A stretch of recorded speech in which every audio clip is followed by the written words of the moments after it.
அடுத்து equations of motion under கிராவிட்டினுடைய கண்டினியூஷனுடைய தேர்ட் பார்ட் பார்க்க போகிறோம்.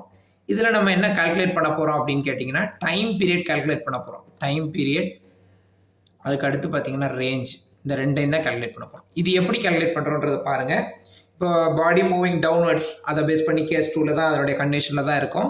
h is equal to 1/2 gt ஸ்கொயருங்கிறது நீங்கள் கேள்விப்பட்டிருப்பீங்க. இதிலேருந்து எனக்கு t கொண்டு வாங்க. t square is equal to 2h/g. அப்போ t is equal to root of 2h/g. இது தெரிஞ்சால் போதும். இதுதான் வந்து என்னது டைம் பீரியட் கால்குலேட் பண்ணுறதுக்கு உண்டானது. சரிங்களா? இதுக்கு அடுத்து பார்த்தீங்கன்னா s is equal to ut plus 1/2 at square. உங்களுக்கு ஏற்கனவே இதை பயன்படுத்தியிருப்பீங்க. உங்களுக்கு ஏற்கனவே இது தெரியும்.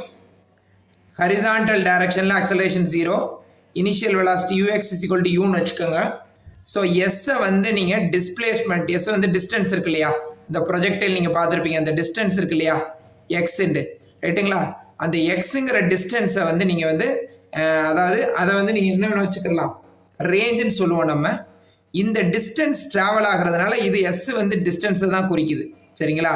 அதை நம்ம ரேஞ்சாக கன்சிடர் பண்ணிக்கிறோம், ஆர்ன்னு கன்சிடர் பண்ணிக்கிறோம். ஏன்னா இதுதான் வந்து எவ்வளோ டிஸ்டன்ஸ் இந்த இது ட்ராவல் பண்ணுதுங்கிறத பார்க்குறோம் ஹரிசாண்டல் டைரக்ஷனில்.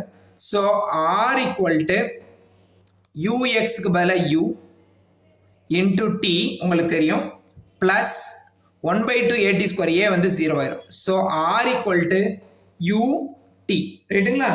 யூடி. சரி, இப்போ இந்த டீயை வந்து இதை என்ன டி வேணாலும் போட்டுக்கலாம். நீங்கள் யூடி இதை வந்து என்ன டி வேணாலும் போட்டுக்கலாம். ஸோ இது கேபிட்டல் டின்னு நம்ம எடுத்துக்கிடுவோம். சரிங்களா? யூடி.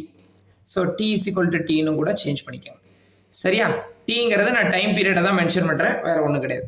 ஸோ இந்த டீயை தான் நம்ம இங்கே கண்டுபிடிச்சிக்கோம், root of 2h/g. So r is equal to u into root of 2h/g, ரைட்டுங்களா? So u into root of 2h/gங்கிறது தான் உங்களுக்கு பார்த்தீங்கன்னா ரேஞ்ச். ரேஞ்சுங்கிறது என்னது? இந்த டிஸ்டன்ஸ். ப்ரொஜெக்டைல் வந்து இங்கேருந்து ட்ராவல் ஆகி இங்கே வரைக்கும் வருது, எவ்வளோ டிஸ்டன்ஸ் ட்ராவல் ஆகுதுங்கிறது தான் ரேஞ்ச். சரிங்களா? சரி, ஸோ இது வரைக்கும் தெரிஞ்சிருக்கணும். இது வந்து தேர்டு பார்ட். இதுக்கு ரிசல்டன்ட் வெலாசிட்டி வரைக்கும் இருக்குது. நம்ம இப்போ கால்குலேட் பண்ணது என்ன அப்படின்னு கேட்டிங்கன்னா ரேஞ்ச் வரைக்கும் கால்குலேட் பண்ணியிருக்கோம். இது தேர்டு பார்ட்.